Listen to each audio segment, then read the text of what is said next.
से मिलने का सत्संग ही बहाना है। चलो सत्संग में चलो, हमें हरि गुण गाना है। मथुरा में ढूंढा तुझे, गोकुल में पाया है। वृंदावन की गलियों में हो, वृंदावन की गलियों में मेरे श्याम का ठिकाना है। बागों में ढूंढा तुझे, फूलों में पाया है। मोगरे की कलियों में हो, मोगरे की कलियों में मेरे श्याम का ठिकाना है। जय श्री कृष्ण, जय श्री राधे। ओम नमो नारायणाय। आज आप इस वीडियो में सुनेंगे रमा एकादशी व्रत की कथा। रमा एकादशी दीपावली से 4 दिन पहले आती है। यह 8 नवंबर को आरंभ हो रही है, परंतु व्रत 9 नवंबर यानी कि बृहस्पतिवार को ही रखा जाएगा और इसका पारण किया जाएगा 10 नवंबर को सुबह। आइए आनंद लेते हैं रमा एकादशी व्रत की कथा का। भाव विह्वल होते हुए अर्जुन ने कहा, हे श्री कृष्ण, अब आप मुझे कार्तिक मास के कृष्ण पक्ष की एकादशी की कथा सुनाइए। इस एकादशी का क्या नाम है तथा इसमें किस देवता का पूजन किया जाता है? इस एकादशी का व्रत करने से किस फल की प्राप्ति होती है? कृपा करके यह सब विधान पूर्वक कहिए। भगवान श्री कृष्ण ने कहा, हे अर्जुन, कार्तिक माह के कृष्ण पक्ष की एकादशी का नाम रमा है। इसका व्रत करने से सभी पापों का शमन हो जाता है। इसकी कथा इस प्रकार है, ध्यान पूर्वक श्रवण करो। पौराणिक काल में मुचुकुंद नाम का राजा राज्य करता था। इंद्र, वरुण, कुबेर, विभीषण आदि उसके मित्र थे। वह बड़ा सत्यवादी तथा विष्णु भक्त था। उसका राज्य बिल्कुल निष्कंटक था। उसकी चंद्रभागा नाम की एक कन्या थी, जिसका विवाह उसने राजा चंद्रसेन के पुत्र शोभन से कर दिया था। वह राजा एकादशी का व्रत बड़े ही नियम से करता था और उसके राज्य में सभी कठोरता से इस नियम का पालन करते थे। एक बार की बात है कि शोभन अपनी ससुराल आया हुआ था। वह कार्तिक का महीना था। उसी मास में महापुण्यदायिनी रमा एकादशी आ गई। इस दिन सभी व्रत रखते थे। चंद्रभागा ने सोचा कि मेरे पति तो बड़े कमजोर हृदय के हैं, वे एकादशी का व्रत कैसे करेंगे, जबकि पिता के यहाँ तो सभी को व्रत करने की आज्ञा है। मेरे पति राजा आज्ञा मानेंगे तो बहुत कष्ट पाएंगे। चंद्रभागा को जिस बात का डर था वही हुआ। राजा ने आदेश जारी किया कि इस समय उनका दामाद राज्य में पधारा हुआ है, अतः सारी प्रजा विधान पूर्वक एकादशी का व्रत करे। जब दशमी आई तब राज्य में ढिंढोरा पिटा। उसे सुनकर शोभन अपनी पत्नी के पास गया और बोला, हे प्रिय, तुम मुझे कुछ उपाय बतलाओ, क्योंकि मैं उपवास नहीं कर सकता। यदि मैं उपवास करूंगा तो अवश्य ही मर जाऊंगा। पति की बात सुनकर चंद्रभागा ने कहा, हे स्वामी, मेरे पिता के राज्य में एकादशी के दिन कोई भी भोजन नहीं कर सकता। यहाँ तक कि हाथी, घोड़ा, ऊंट, पशु आदि भी तृण, अन्न, जल आदि ग्रहण नहीं करते। फिर भला मनुष्य कैसे भोजन कर सकते हैं? यदि आप उपवास नहीं कर सकते तो किसी दूसरे स्थान पर चले जाइए, क्योंकि यदि आप यहाँ रहेंगे तो आपको व्रत तो अवश्य ही करना पड़ेगा। पत्नी की बात सुनकर शोभन ने कहा, हे प्रिय, तुम्हारी राय उचित है, परंतु मैं व्रत करने के डर से किसी दूसरे स्थान पर नहीं जाऊंगा। अब मैं व्रत अवश्य ही करूंगा, परिणाम चाहे कुछ भी क्यों न हो। भाग्य में लिखे को भला कौन टाल सकता है। सभी के साथ शोभन ने भी एकादशी का व्रत किया और भूख और प्यास से अत्यंत व्याकुल होने लगा। सूर्य नारायण भी अस्त हो गए और जागरण के लिए रात्रि भी आ गई। वह रात शोभन को असहनीय दुख देने वाली थी। दूसरे दिन सूर्योदय होने से पहले ही भूख प्यास के कारण शोभन के प्राण पखेरु उड़ गए। राजा ने शोभन के मृत शरीर को जल प्रवाह करा दिया और अपनी पुत्री को आज्ञा दी कि वह सती न हो और भगवान विष्णु की कृपा पर भरोसा रखे। चंद्रभागा अपने पिता की आज्ञा अनुसार सती नहीं हुई। वह अपने पिता के घर रहकर एकादशी के व्रत करने लगी। उधर रमा एकादशी के प्रभाव से शोभन को जल से निकाल लिया गया और भगवान विष्णु की कृपा से उसे मंदराचल पर्वत पर धन धान्य से परिपूर्ण तथा शत्रु रहित देवपुर नाम का एक उत्तम नगर प्राप्त हुआ। उसे वहां का राजा बना दिया गया। उसके महल में रत्न तथा स्वर्ण के खंभे लगे हुए थे। राजा शोभन स्वर्ण तथा मणियों के सिंहासन पर सुंदर वस्त्र तथा आभूषण धारण किए बैठे थे। गंधर्व तथा अप्सराएं नृत्य कर उसकी स्तुति कर रही थी। उस समय राजा शोभन मानो दूसरा इंद्र प्रतीत हो रहा था। उन्हीं दिनों मुचुकुंद नगर में रहने वाला सोम शर्मा नाम का एक ब्राह्मण तीर्थ यात्रा के लिए निकला हुआ था। घूमते घूमते वह शोभन के राज्य में जा पहुंचा। उसको देखा। वह ब्राह्मण उसको राजा का जमाई जानकर उसके निकट गया। राजा शोभन ब्राह्मण को देख आसन में उठ खड़ा हुआ और अपने ससुर तथा स्त्री चंद्रभागा की कुशल क्षेम पूछने लगा। शोभन की बात सुनकर सोम शर्मा ने कहा, हे राजन, हमारे राजा कुशल से हैं तथा आपकी पत्नी चंद्रभागा भी कुशल से है। अब आप अपना वृतांत बतलाइए। आपने तो रमा एकादशी के दिन अन्न जल ग्रहण न करने के कारण प्राण त्याग दिए थे। मुझे बड़ा विस्मय हो रहा है कि ऐसा विचित्र और सुंदर नगर, जिसको न तो मैंने कभी देखा और न ही कभी सुना, आपको किस प्रकार प्राप्त हुआ। इस पर शोभन ने कहा, हे देव, यह सब कार्तिक मास के कृष्ण पक्ष की रमा एकादशी के व्रत का फल है। इसी से मुझे यह अनुपम नगर प्राप्त हुआ है, किंतु यह अस्थिर है। शोभन की बात सुनकर ब्राह्मण बोला, हे राजन, यह अस्थिर क्यों है और स्थिर किस प्रकार हो सकता है, तो आप मुझे समझाइए। यदि इसे स्थिर करने के लिए मैं कुछ कर सका तो वह उपाय मैं अवश्य ही करूँगा। राजा शोभन ने कहा, हे ब्राह्मण देव, मैंने यह व्रत विवश होकर तथा श्रद्धा रहित किया था। उसके प्रभाव से मुझे यह अस्थिर नगर प्राप्त हुआ। परंतु यदि तुम इस वृतांत को राजा मुचुकुंद की पुत्री चंद्रभागा पे कहोगे तो वह इसको स्थिर बना सकती है। राजा शोभन की बात सुनकर ब्राह्मण अपने नगर को लौट आया और उसने चंद्रभागा से सारा वृतांत कह सुनाया। इस पर राजकन्या चंद्रभागा बोली, हे ब्राह्मण देव, आप क्या वह सब दृश्य प्रत्यक्ष देखकर आए हैं या आपने सपना देखा हो। चंद्रभागा की बात सुनकर ब्राह्मण बोला, हे राजकन्या, मैंने तेरे पति शोभन तथा उसके नगर को प्रत्यक्ष देखा है, किंतु वह नगर अस्थिर है।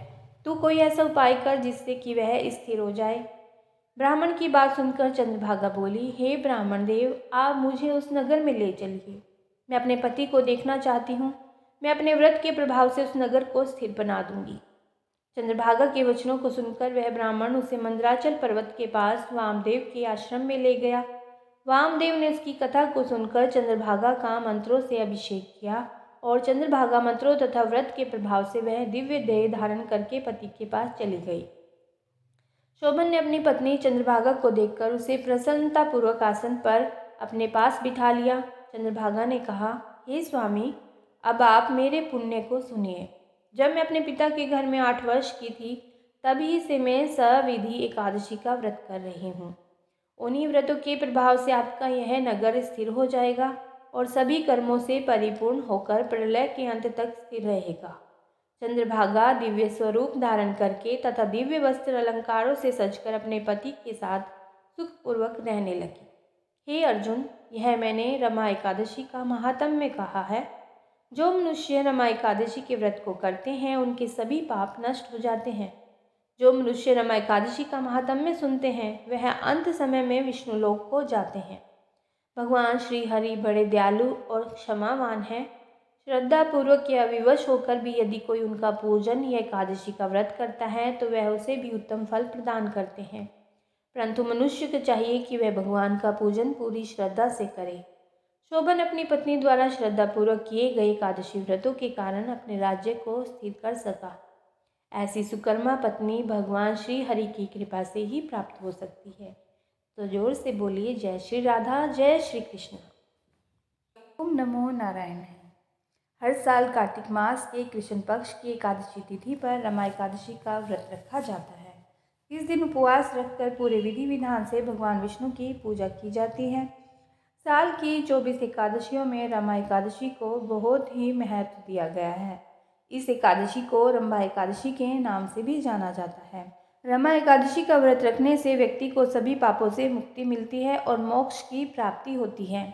यही कारण है कि पति पत्नी दोनों साथ मिलकर रमा एकादशी का व्रत रखते हैं। रमा एकादशी कार्तिक मास के कृष्ण पक्ष की एकादशी को पड़ती है। यह दीपावली से 4 दिन पहले आती है। रमा एकादशी इस बार 9 नवंबर को मनाई जाएगी। रमा एकादशी का व्रत करने से ब्रह्म हत्या सहित अनेक प्रकार के पाप नष्ट हो जाते हैं। जो भी व्यक्ति रमा एकादशी के दिन व्रत रखता है उसके सभी पाप कष्ट मिट जाते हैं। कार्तिक मास में कृष्ण पक्ष की रमा एकादशी तिथि की शुरुआत हो रही है 8 नवंबर 2023 की सुबह 8:23 से। अगले दिन 9 नवंबर 2023 को सुबह 10:41 पर इसका समापन हो रहा है। उदया तिथि के अनुसार 9 नवंबर को रमा एकादशी का व्रत रखा जाएगा। रमा एकादशी व्रत पूजा के लिए शुभ मुहूर्त 9 नवंबर दिन गुरुवार को सुबह 6:39 से लेकर सुबह 8 बजे तक है। वहीं रमा एकादशी व्रत का पारण 10 नवंबर को यानी कि शुक्रवार को सुबह 6:39 से सुबह 8:50 के बीच करना शुभ रहेगा। आइए जानते हैं इस व्रत की पूजा विधि। रमा एकादशी के दिन प्रातः स्नान आदि से निवृत्त होकर अच्छे और साफ वस्त्र धारण करें और भगवान विष्णु की प्रतिमा या तस्वीर स्थापित करें। प्रतिमा के सामने बैठकर व्रत का संकल्प लें। इसके बाद भगवान विष्णु की पूजा विधि विधान से करें। भगवान विष्णु को पंचामृत से स्नान कराएं। फिर वामन देव को पुष्प, धूप, दीप, नैवेद्य आदि अर्पित करें। विष्णु सहस्त्र नाम का जाप करें और भगवान विष्णु की कथा सुनें। इस दिन आप श्री सूक्त और विष्णु चालीसा का भी पाठ कर सकते हैं।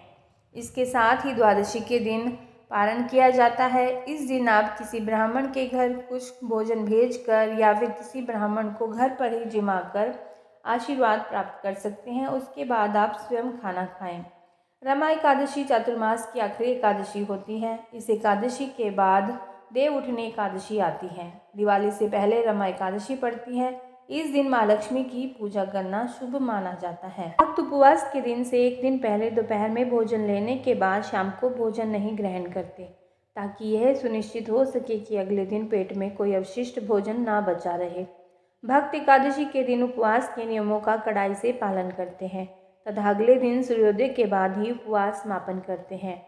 एकादशी व्रत के दौरान सभी प्रकार के अनाज का सेवन वर्जित है, यानी कि नहीं खाने चाहिए। जो लोग किसी कारण एकादशी का व्रत नहीं रखते उन्हें एकादशी के दिन भोजन में चावल का प्रयोग नहीं करना चाहिए और झूठ और परनिंदा से बचना चाहिए। जो व्यक्ति एकादशी के दिन विष्णु सहस्त्र नाम का पाठ करता है उस पर भगवान विष्णु की विशेष कृपा होती है।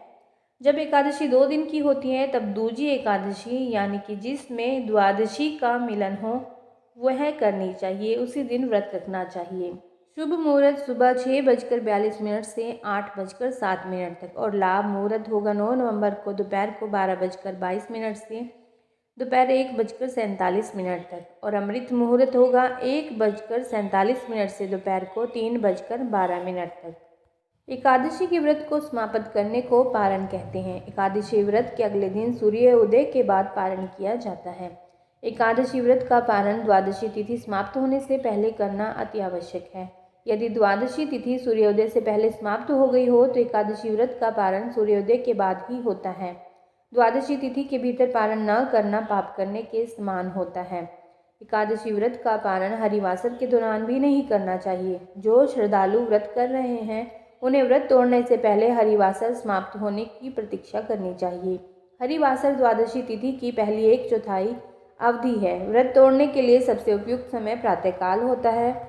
व्रत करने वाले श्रद्धालुओं को मध्याह्न के दौरान व्रत तोड़ने से बचना चाहिए। कुछ कारणों की वजह से अगर कोई प्रातःकाल पारण करने में सक्षम नहीं है तो उसे मध्याह्न के बाद ही पारण करना चाहिए। कभी कभी एकादशी व्रत लगातार 2 दिनों के लिए हो जाता है। जब एकादशी व्रत 2 दिन का होता है तब स्मार्ट परिवारजनों को पहले दिन एकादशी व्रत करना चाहिए। दूसरे दिन वाली एकादशी को दूजी एकादशी कहते हैं। सन्यासियों, विधवाओं और मोक्ष प्राप्ति के इच्छुक श्रद्धालुओं को दूजी एकादशी के दिन व्रत करना चाहिए। जब जब एकादशी व्रत 2 दिन होता है तब दूजी एकादशी और वैष्णव एकादशी 1 दिन ही होती है। 10 नवंबर को पारण यानी कि व्रत तोड़ने का समय सुबह 6:39 से सुबह 8:50 तक है। पारण तिथि के दिन द्वादशी समाप्त होने का समय है दोपहर को 12:35 पर। एक बार फिर से बता दें, एकादशी तिथि आरंभ हो रही है 8 नवंबर 2023 को सुबह 8:23 पर और एकादशी तिथि समाप्त हो रही है 9 नवंबर 2023 को सुबह 10:41 पर।